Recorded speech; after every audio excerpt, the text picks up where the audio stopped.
বিএনপির একজন মহিলা দলের নেত্রী যে 500 পিস ইয়াবা নিয়ে যাচ্ছিল তখন তাকে হাতে নাতে ধরেছে। এই মহিলাটি আগে সাবেক মেম্বার ছিল আর বর্তমানে ধাপেরহাট ইউনিয়নের বিএনপির সেক্রেটারি। পরিচয় কি? কোন রাজনৈতিক দলের সাথে সম্পৃক্ত আছেন? বিএনপি। বিএনপি মহিলা দলের কি সেক্রেটারি।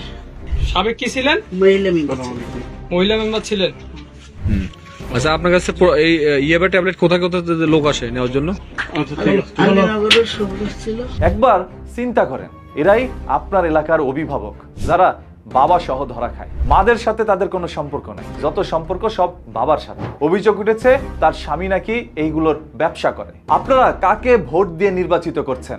যারা মাদের বিরুদ্ধে অভিযোগ তুলে নিজেরাই সেবন করে বিক্রি করে।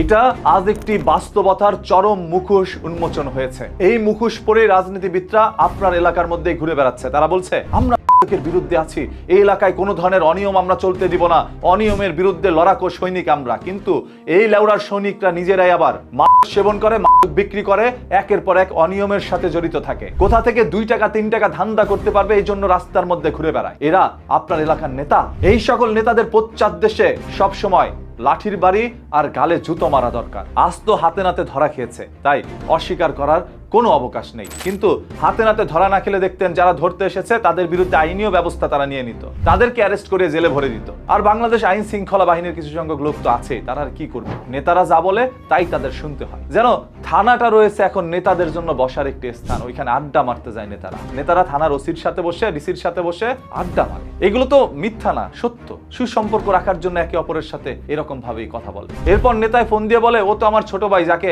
1000 পিস ইয়াবা সহ পাইছেন ভাই, আপনি ওকে ছেড়ে দেন। কি করবেন? নেতার কথা রাখতে অনেক সময় ছেড়ে দিতে বাধ্য হয়। এরাই আপনার আমার সমাজের অভিভাবক। এরাই দেখবেন কয়দিন পরে যে কাউন্সিলর নির্বাচন আসতেছে ওইখানে অংশগ্রহণ করে বলবে মায়ের বিরুদ্ধে আমরা আছি, অন্যায়ের বিরুদ্ধে আমরা আছি। কারণ সে ছাড়া অন্য কেউ অন্যায় করতে পারবে না, বিক্রি করতে পারবে না। যত অন্যায় অকারেন্স সব করবে ওই নেতা নিজেই। তাই ভোট দেওয়ার সময় 101 বার ভেবে চিন্তে কাউকে ভোট দিবেন। আপনারা এখন বলতে পারেন ভাই তুমি বিএনপির কোনো কিছু পেলেই শুধু তাদের বিরুদ্ধে চলে যাও। না, অপরাধীর বিরুদ্ধে যাই, সে কোন দল করে সেটা বিষয় না। প্রতিদিনের এই ধরনের ঘটনা, দুর্ঘটনা, লুকোনো সত্য জানতে চোখ রাখুন নিউজকিতে। পেজটাকে এখনই ফলো করে রাখুন।